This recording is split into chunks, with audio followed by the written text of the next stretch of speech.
You'll notice that it says midsegment of a triangle, and that is because other things have midsegments, and we will talk about that when we get to chapter 6, when we do trapezoids, because trapezoids also have a midsegment, but today we're doing triangle midsegment. So here's what a triangle midsegment is. So write this down. It is a segment, of course. It's a segment that connects the midpoints, that's why it's called a midsegment, the midpoints of two sides of a triangle. It's a segment that connects the midpoints of two sides of a triangle. So to draw one, you draw a triangle, you find the midpoint of one side, you find the midpoint of the other side, of another side, and then you connect them. And you could pick any two sides. So over here, we're going to draw a triangle. So draw a triangle. You can draw any kind of triangle that you want. When I draw in this chapter, in this chapter, we're going to have triangles in all these boxes. I try to draw one that doesn't have any other special properties, because then you might trick your brain into thinking things are true that aren't necessarily true. So I don't draw like an equilateral one or an isosceles one. I draw a scalene one. So one that doesn't have any other special properties. So I draw a triangle, so do that too. And then I'm gonna pick two sides and I'm gonna find the middle. Now, if I was being really super particular, I would grab a ruler and I would measure how long the side is, and I would half that, and I would measure over to the middle. So if I was being really super particular about it, I would do this super accurately. But since this is just notes and there's a way of marking it to take care of the inaccuracy, we're just gonna kind of eyeball it. So here's what I want you to do. On the left side over here, I want you to find the middle of it. You need one of these. Okay, hang on. So over here on this left side, we're gonna find the middle. And so I'm just doing it by eyeballing it. Looks about right there. Now that may not be the exact middle, but it's pretty darn close, right? So you just eyeball where you think the middle is. Can you guys see that okay? I'll blow it up a little. I'm gonna get super confused because I'm looking at it through my phone for the people who aren't here and up here with you guys. So if I get confused, y'all forgive me. All right, so find where the middle would be. Now, since I don't know for sure that that's the exact middle, there's no way of knowing unless we measured, right, Lauren? We have to have like a ruler and measure it. But we're not doing that. We're not doing it super particular. We're just eyeballing it. Well, since I don't know for sure it's the middle, there's a way of marking it to show the viewer, whoever's looking at this, that you mean for that to be the middle. And the way you do that, we've been doing this, is you put a little hash mark on either side of that point. And what you're telling whoever's looking at this, whoever's deciding what's happening in this picture, it tells them that that's the middle. And then you're going to do the same thing to another side. And I'm going to pick the side on the right, and I'm going to do the same thing. So I'm going to kind of eyeball the middle, and then I'm going to mark it so that the viewer knows that that's the middle. So the middle of this side would be about right there. So do this carefully. Don't just slap a point on there. Like, try to get it right in the middle. And there's a way of finding out how good you did about finding the middle, and we'll talk about that in just a minute. So that's about the middle, and I don't know for sure if that's the exact middle, but it's pretty darn close. So I put marks on there to show whoever's looking at this. Those hash marks mean that that would be in the middle. So I found the middle of two sides, and then you just connect them. So you draw a segment to connect them. And that thing right there is called a midsegment.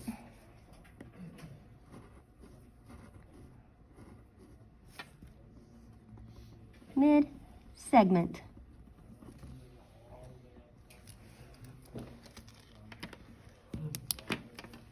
Okay, so hopefully you guys have noticed that mathematicians did not name things unless something was discovered about them. So they would not have just randomly named this segment for no reason. They named it because two things were discovered about a midsegment. So if you take a triangle and you find the middles of two sides and connect them, you get this segment, and there's two things that are special about this segment, And it's called the triangle midsegment theorem, and that's the only thing we're learning today is the triangle midsegment theorem. There's two things.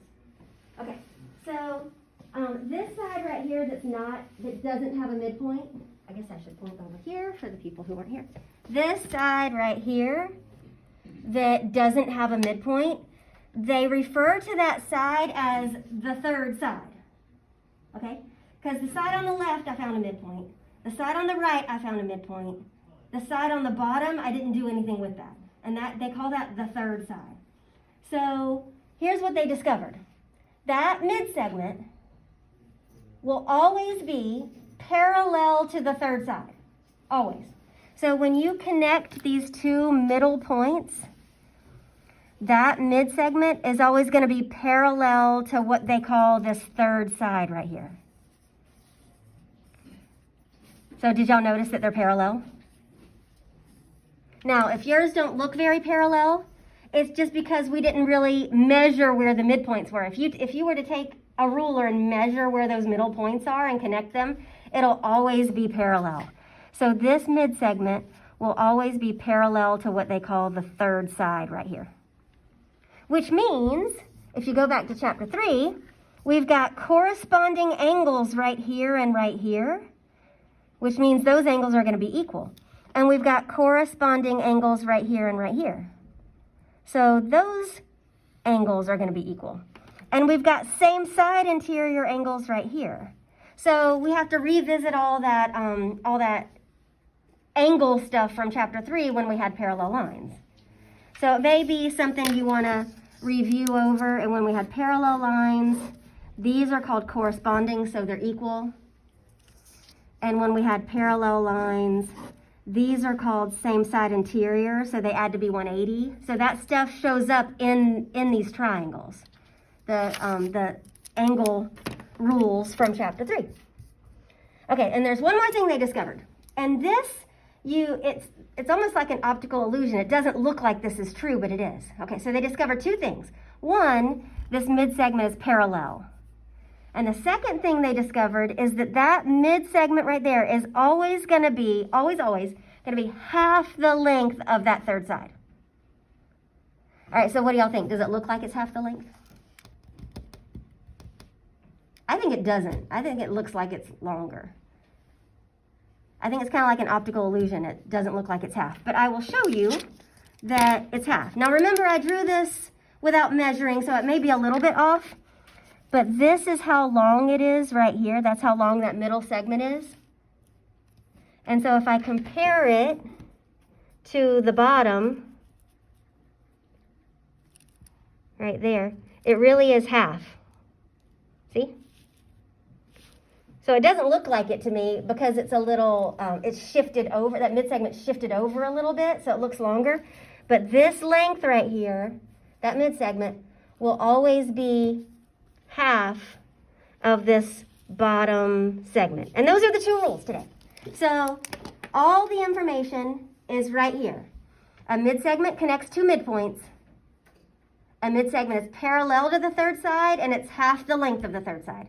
So that's the whole lesson. The whole lesson is, what is a midsegment? It connects two midpoints. And there's two rules about it. It's parallel to the third side, and it's half the length of the third side. Now, I only drew one of them. You could draw all three of them. So if you draw this midsegment, it's parallel to this side. And if you draw this midsegment, it's parallel to this side. So if you draw all three of them, you get this little mini triangle in there. You don't have to draw that in your picture because it'll kind of get it crowded and you may kind of lose sight of what one is. You can if you want, but it may make your picture too crowded. But if you draw all three of them, we've got three midsegments here. The blue one is parallel to this blue third side, and this red one is parallel to this side, and then I'll use a highlighter for the third one. This orange one is parallel to, ooh, that got ugly. Oh well, those are parallel. All right, so those are the rules. Now, grab your notes paper.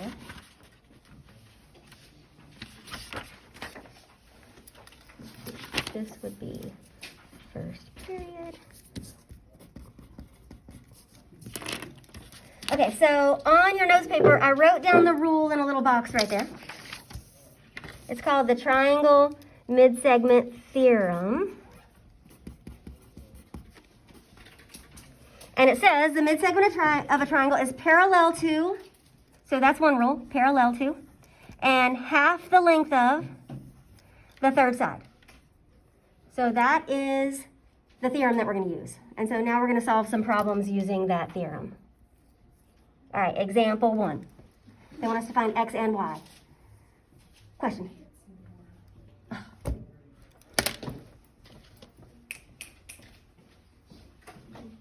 How long's it been out?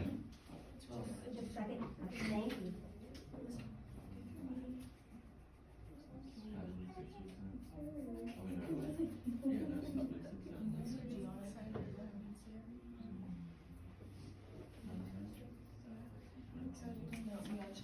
All right, so there's the two rules, parallel to and half the length of the third side. Those are the two things you need to know about a mid-segment. And then, example 1. Can you guys see it down there in the middle of the board? Because if I move it up anymore, I'm off the screen here for these guys. But anyway, I'm trying. Okay, let's talk x first. Notice that x is an angle, right? So to get the angle, we're going to use this rule about being parallel. So since these two segments, this mid-segment and this third side are parallel, those angles right there, this angle and this angle, are called corresponding angles. And in chapter 3, we learned that if lines are parallel, then the corresponding angles are congruent. So we don't have to do any computation. There's no halving, there's no doubling, nothing like that. It's just x is 80. Those angles are going to be the same. And they're going to be the same over here too. These two angles will also be the same because they are corresponding angles. So I think it would probably be a good idea to put y. This is the corresponding angles postulate from chapter 3. It's because we have parallel lines. So those angle rules from chapter 3 show up. Okay, and then to find y, that is going to involve the length because those are lengths of segments. And so the rule is about the mid-segment is that mid-segment is half the length of the third side. So how long is that mid-segment? 15. Because it's half of 30. So easy. Now, one thing you got to be careful about, sometimes they'll give you the longer one and ask you for the short one, and sometimes they'll give you the shorter one and ask you for the long one. So you have to be careful about that. So if they give you this long one, you half it. But what if y was 30? Then how long would that one be? 60, because they're giving you the shorter one. So just be careful about that. If they give you the longer one, you half it. So if they give you the third side, you half it. But if they give you the shorter one, if they give you this one, that's the one that's halved, so you have to double it to get the bottom. All right, questions so far? Anybody? Going once, going twice? Do you miss proofs? No? Okay. That was a pretty decisive no. Okay, example 2. So we have a mid-segment, and we have a third side. This question has nothing to do with the angles, so we don't have any corresponding angles to find or anything like that. This is just segments. So the rule is that the mid-segment is half of this third side. So if the mid-segment is 50, how long is this third side? This one's half. So how long would this have to be? 100. So remember, on this one, they gave us the short one. They give you the short one, you double it to get the base because they're giving you the shorter one. So if they give you the longer one, you half it. If they give you the shorter one, you double it. So this base has to be 100. So 2x equals 100. And then you solve that. So divide by 2, x is 50. On a test or a quiz or something, Plug those answers back in so that you can tell that the relationship that's supposed to be there is actually happening, is there. So 2 times 50, this is 100, which we said it would be. And then you can tell that the mid-segment is half of the base because 50 is half of 100. So that's the relationship that should be there. The shorter one should be half of the longer one. All right, now we're going to get into the algebra ones. And we're going to do 2 of those. All right, so you know the rule is that the mid-segment is half of the third side, right? That's what the rule says. So this middle segment here is half of this third side. But halving this would be disgusting, right? I mean, think about that. You would be halving x and you would be halving 5, so you'd get these fractions. So I need y'all to think about this because this is really important. Instead of halving this one, if I didn't want to deal with fractions, what could I do instead? Instead of halving the bottom one? Double the middle one, right? That means the same thing. So there's 2 ways to do these kind of problems. And one of them is better because you can cut out all the fraction work. But halving that to get this is the same exact thing as doubling this one to get this. Okay, so let me say that again. Halving this longer one to get the short one is the same exact thing as doubling this one to get the longer one. Okay, so I can show you that from the example. See, I took one of those, right? On the tip chart, I took one of those and it made 2 of these on the bottom. So one of those middle things equals 2 of these. So here's how you do that to avoid the fractions. Instead of halving x plus 5, I'm going to double this one. And this will always work, so I'm going to write it as a rule. I'm going to double the mid-segment, and it equals the third side. So that rule right there will work every time on these. It'll work on the easy ones and on the algebra ones. So I'll go back to those easy ones in a minute and show you that same rule works. So I'm going to double the mid-segment. Here's how you write that. 2 of that middle segment equals that third side, x plus 5. So if you double the middle one, it'll equal that bottom one. Okay, now you guys do the algebra. I'll give you a second.